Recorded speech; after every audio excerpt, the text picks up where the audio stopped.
So Jai Hind dear defence aspirants and welcome to major culture classes. और जैसा कि आप सभी को पता है कि एफकेट 2025 का रिजल्ट्स आउट हो चुके हैं और जो आपकी नॉन टेक्निकल की कट ऑफ गई है वो गई है 140 मार्क्स। बात करें अगर पिछली बार की तो कट ऑफ जो गई थी आपकी वो गई थी 121 मार्क्स, लेकिन इस बार शॉकिंगली कट ऑफ थोड़ी सी ज्यादा गई है, वो गई है 140 मार्क्स के पास। जैसे कि प्रेडिक्शंस किए थे, क्योंकि पेपर पिछली बार से थोड़े से आसान आए थे, लगभग 135 रहने तक की उम्मीद थी, लेकिन शॉकिंगली 140 मार्क्स तक आपकी कट ऑफ इस बार गई है।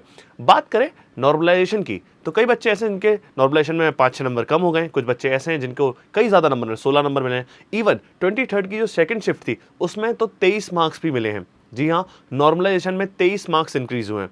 आपको करना क्या अपना रिजल्ट चेक करने के लिए, एक बार आइए मैं आपको वही बता देता हूँ। आपको जाना है fcat.cdeck.in की वेबसाइट पर, बिकॉज सीडेक जो है इस एग्जाम को कंडक्ट कराता है। आपको वहां जाना है, आपको उसके बाद कैंडिडेट लॉगिन में जाना है, fcat 2025 सेलेक्ट करना है। इसके बाद आपको अपने क्रेडेंशियल्स को फिल करना है और फाइनली पासवर्ड पुट करने के बाद और आपका कैप्चा कोड फिल करने के बाद आपके सामने आपका रिजल्ट ओपन होकर आ जाएगा। रिजल्ट ओपन होने के बाद आपको अगर लिखा हुआ है नीचे कांग्रेचुलेशंस, यानी कि आप स्टेज 2 के लिए यानी कि एसएसबी जो कि एएफएसबी कहलाता है एयरफोर्स के सिनेरियो में, उसके लिए आप सेलेक्ट हो चुके हैं। अब उसमें क्या करना होता है, उसके लिए फिर आपको अपने लिए एक प्रेफरेबल डेट सेलेक्ट करनी पड़ती है। जी हाँ, डेट्स कौन कौन सी आई हैं मैं वो सब भी बताऊंगा आपको, लेकिन एक बार थोड़ा सा प्रोसेस को समझ लेते हैं। आप डेट सेलेक्ट करते हैं, उसके बाद आपके अपनी बैंक डिटेल्स भरते हैं ताकि आपको ट्रैवल अलाउंस वगैरह मिल सके। आप बैंक डिटेल्स भरते हैं, उसके साथ ही फिर आपको वहाँ पर एडमिट कार्ड मिल जाता है, आपके कॉल अप लेटर्स और वो सब जारी हो जाते हैं आपके लिए, आपके कॉल अप लेटर्स जारी हो जाते हैं। और साथ ही आपको जो डॉक्यूमेंटेशन की लिस्ट है पूरी वो मिल जाती है, जो भी उसमें इंस्ट्रक्शन लिखे हैं कि आपको 6:30 बजे कहाँ रिपोर्ट करना है, कब रिपोर्ट करना है, वो सारा वहाँ पर आ जाता है। टोटल 5 एएफएसबी सेंटर्स हैं, आप उसमें से कोई सा भी चूज़ कर सकते हैं अपनी प्रेफरेंस के हिसाब से। आइए एक बार नज़र डालते हैं बाकी के फैक्ट्स एंड फिगर्स पर। तो एफकेट 2025 का रिजल्ट जो था वो आपका 16 सितंबर को यानी कि कल आउट हो चुका था। कट ऑफ मार्क्स की बात करें तो 140 मार्क्स थे जो कि नॉन टेक्निकल के लिए थे। अगर बात करें टेक्निकल ब्रांच की तो पिछली बार कट ऑफ जो गई थी उनकी 100 मार्क्स गई थी। हमने प्रेडिक्शन की थी इस बार लगभग 105 मार्क्स जाएंगे, लेकिन कट ऑफ उससे 5 नंबर ज़्यादा यानी कि 110 मार्क्स गई है। जी हाँ, 110 मार्क्स पे क्लियर हुआ है आपका कट ऑफ नॉन टेक्निकल वालों के लिए। वहीं बात करें 23 मार्क्स का नॉर्मलाइजेशन, जैसे मैंने आपको बताया 23rd की सेकंड शिफ्ट में मिला था, जो कि सबसे ज़्यादा हाईएस्ट था। आप भी मुझे बताइएगा आपके मार्क्स इंक्रीज हुए हैं या डिक्रीज हुए हैं, कमेंट सेक्शन में जरूर लिखिएगा। अब बात करते हैं डेट्स की कि क्या क्या डेट्स हैं, कैसे सेलेक्ट करना है। ठीक है, जैसा कि मैंने आपको बताया, आप लॉगिन करेंगे, आपके सामने वहाँ पे कांग्रेचुलेशंस लिखा आ जाएगा। उसके बाद आपको नीचे जाना है एएफएसबी प्रोसीजर के लिए, सिलेक्शन के लिए, सिलेक्शन प्रोसेस के लिए। आप जब उस पर जाएंगे एफकेट सीट सिलेक्शन वाले पार्ट पर, तो आप अपना एप्लीकेशन स्टेटस देख सकते हैं, है ना। और फिर यहाँ पे मैं आपके सामने डेट्स जो लेकर आया हूँ वो है 1 एएफएसबी देहरादून की डेट्स, जो कि 6 अक्टूबर से शुरू हो रही हैं और लगभग 23 मार्च 2026 तक है। जी हाँ, 6 अक्टूबर से शुरू होकर आपका ये 23 मार्च 2026 तक है। उसके बाद मैसूर की अगर डेट्स देखें, 2 एफएसबी मैसूर की डेट्स देखें, ये भी 6 अक्टूबर से शुरू होकर 23 मार्च तक है। इसी के साथ ही 3 एफएसबी गांधीनगर की डेट्स भी इसी तरीके से 21 अक्टूबर से शुरू होंगी और लगभग आपकी ये आपका 16 मार्च 2026 तक चलेंगी। बात करें वाराणसी बोर्ड की तो 21 अक्टूबर से शुरू हो रही हैं और आपकी चलेंगी पूरा 23 मार्च तक। और बात करें लास्ट में 5 एफएसबी गुवाहाटी की तो ये चलेगी आपकी 21 अक्टूबर से लेकर 16 मार्च तक। तो ये है पूरा स्टेटस आपके मेल कैंडिडेट्स के लिए। अब बात करते हैं फीमेल कैंडिडेट्स के लिए क्या डेट्स मिली हैं, उस पर भी एक बार आप नजर डाल सकते हैं। ठीक है, अगर बात करें फीमेल कैंडिडेट्स की तो यहाँ पर 1 एफएसबी देहरादून के लिए जो आपको डेट्स मिली है वो 3 नवंबर से लेकर आपकी 9 मार्च तक है। 2 एफएसबी मैसूर के लिए जो आपको डेट्स मिली है 13 अक्टूबर 2025 से लेकर आपकी लास्ट डेट यहाँ पे 9 मार्च 2026 है। और 3 एफएसबी गांधीनगर की बात करें तो 13 अक्टूबर से लेकर आपका जो 9 मार्च है वो लास्ट डेट है। 4 एफएसबी वाराणसी की बात करूँ अगर मैं फीमेल कैंडिडेट्स के लिए तो 13 अक्टूबर 2025 से लेकर आपका 9 मार्च 2026 तक आपका लास्ट डेट है। और बात करें लास्ट में 5 एफएसबी गुवाहाटी की तो 3 नवंबर से लेकर 9 मार्च तक आपका लास्ट डेट है। देखिए, अब कई बच्चों के मन में सवाल आ रहा होगा, सर कौन सा बोर्ड सेलेक्ट करें। ठीक है, 1 FSB, 2 FSB, 3 FSB, 4 FSB, 5 FSB, इसमें से कौन सा बोर्ड सेलेक्ट करें, कौन सा इजी है, किसमें सिलेक्शन रेशियो ज़्यादा है। देखो, सीधी सी बात यह है कि कोई भी बोर्ड अलग नहीं होता है, उसमें टेस्टिंग लेने वाले लोग सेम है। ठीक है, रिकमेंडेशन रेट भी सभी का एकदम इक्वल है।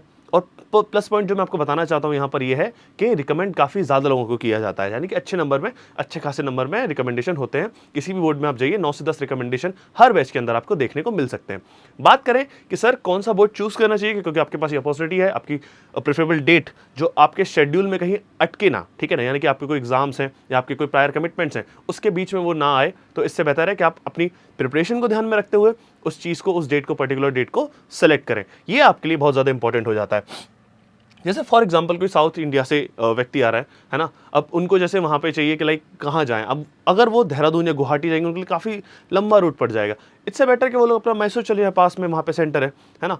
यहाँ पे जो नॉर्थ इंडियंस हैं हमारे उत्तर प्रदेश साइड में या बिहार तरफ या झारखंड तरफ, यहाँ के जो हमारे बच्चे कैंडिडेट्स हैं ये लोग कहाँ जाएँ, वाराणसी चले जाएँ, या जो वहाँ पर हैं आपके दिल्ली साइड है वो देहरादून चले जाएँ। यानी कि पास से पास जो आपको ईजिली पड़ रहा है आप वहाँ जा सकते हैं और अपनी प्रेफरेंस के हिसाब से डेट सेलेक्ट कर सकते हैं। या अगर आपका मन कर रहा है कहीं घूमने का, तब भी आप जा सकते हैं अपनी प्रेफरेंस के हिसाब से, आप अपने घूमने को प्लान करते हुए वहाँ जाएं, लेकिन सीरियस रहकर जाएं, बिकॉज इस चीज़ को कैजुअली ना लें।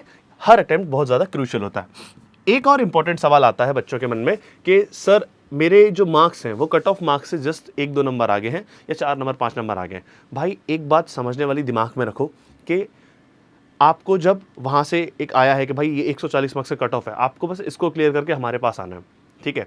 जब उन्होंने क्राइटेरिया रखा है कि 140 मार्क्स, तो बस आप उसको क्लियर कर लिया ना आपने, उतना ही काम था। अब बाकी आपको अच्छा स्कोर करना है आपके AFSB में, वहाँ आपके पास बहुत सारे मार्क्स हैं, आपको वहाँ स्कोर करना है, क्योंकि उसका टोटल जो कल्मिनेशन होता है रिजल्ट का वो आपके रिटर्न के मार्क्स और AFSB के मार्क्स मिलाकर होता है, कंबाइन कर होता है, मर्जर के साथ होता है। तो वो बहुत ज़्यादा इंपॉर्टेंट हो जाता है कि आप AFSB देने ज़रूर जाएँ। कुछ भी मार्क्स हो, कम से कम आपको एक्सपीरियंस मिलेगा, अच्छे से आप चीज़ों को एक्सप्लोर कर पाओगे, ठीक है। वहाँ पे कोई आपको जज नहीं करता इस बेसिस पे। हाँ, एक सवाल ज़रूर पूछा जा सकता है कि आपके नंबर कम क्यों है, तो आपको उसको जस्टिफाई करना आना चाहिए वैलिड रीजंस के साथ, वैलिड आंसर के साथ, कि क्या कमी रह गई थी। कभी कुछ भी हो सकती है, हो सकता है आप किन्हीं और चीज़ों में बिजी थे, आप किसी और एग्जाम की ज़्यादा ध्यान दे रहे थे, किसी और चीज़ के बारे में पढ़ रहे थे, शायद आप इसको इतना टाइम नहीं दे पाए थे, आपकी कुछ मेडिकल इश्यूज़ हो सकते हैं या कोई भी और कारण हो सकता है, या आपने कोशिश किया ना, ओवर अटेम्प्ट आपने कर दिए। तो जो भी सच है वो आप बता दीजिए क्लियरली, उससे फ़र्क नहीं पड़ता है, उसके इवन एक्स्ट्रा पॉइंट्स मिलेंगे कि आप सच बोलते हैं, ठीक है। सच बोलने वाला व्यक्ति फौज में बहुत ज़्यादा ज़रूरी है, ठीक है, क्योंकि उस पर भरोसा किया जाता है। तो इसी के साथ ही मेरी कुछ चीज़ें आप ध्यान रखिए। आज फिर से शायद डेट सिलेक्शन वापस ओपन होगा। कई लोगों को लगा होगा सर देहरादून की सारी डेट्स फिल हो जाती हैं, बिकॉज वो बहुत जल्दी फिल हो जाती है वहाँ की डेट्स। तो एक बार फिर से खुलता है शाम को 5 बजे, ठीक है ना, यानी कि आज 17 तारीख को शाम को 5 बजे वो फिर से एक बार खुलता है, और फिर आप उसमें वापस से थोड़ी बहुत डेट सीट्स रहती हैं, 75 सीट समथिंग बची रहती हैं, उनको आप सेलेक्ट कर सकते हैं। तो है ना, अगर कल सर्वर का इशू ज़्यादा चल रहा था, अब सर्वर ठीक है, आप इजीली अपनी डेट चूज़ कर सकते हैं अपने प्रेफरेंस के हिसाब से।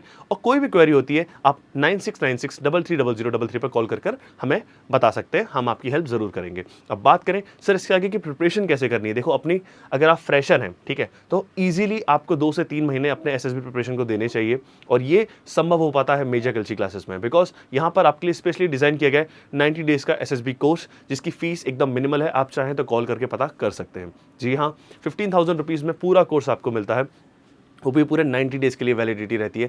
आप लगभग पूरा AFSB का जो प्रोसेस है उसको लगभग 6 बार, जी हाँ, SSS के साथ और अपने मेंटर्स के साथ आप उसको लगभग 6 बार पूरा कर पाएंगे, पूरे AFSB के प्रोसेस को। यहीं पर आपका स्टे रहेगा, आप स्टे रिलेटेड जानकारी ले सकते हैं, हर चीज़ आपको यहीं अवेलेबल हो जाएगी मेजर कल्ची क्लासेस में। इवन अगर आपको प्रायर मेडिकल करवाना है कि प्री मेडिकल करवाना है ताकि आप री मेडिकल से बच सकें, तो भी आपको उसकी सुविधा भी मेजर कल्ची क्लासेस में मिलती है। यहाँ मिलता है आपको स्क्रीनिंग टेस्ट के लिए कंप्लीट गाइडेंस, आपको फीडबैक्स एंड रिव्यूज़ मिलते हैं, ठीक है, आपको साइक टेस्ट के लिए पूरा गाइडेंस मिलता है, आपको अपने फीडबैक्स एंड रिव्यूज उसको लेकर भी मिलते हैं, आपको GTO के लिए पूरे टास्क हैं, यहाँ पे खुद का GTO ग्राउंड है, तो आप यहाँ पर भी प्रैक्टिस सारी चीज़ें कर सकते हैं और सीख सकते हैं। अपने आप को ट्रेन करने में कोई बुराई नहीं होती है ना। आपका पर्सनल इंटरव्यू कंडक्ट करा जाएगा कर्नल्स राय सर के द्वारा, है ना। ये सारी चीज़ें आपको एसेसर्स कराएंगे, तो काफ़ी बेनिफिशियल आपके लिए रहने वाला है। कई बार बच्चों के मन में आता है सर कोचिंग लेनी चाहिए या नहीं लेनी चाहिए। द थिंग इज कि वो हमेशा बेटर होता है कि आप प्रिपेयर होकर जाएँ, कहीं भी जाएँ, ठीक है।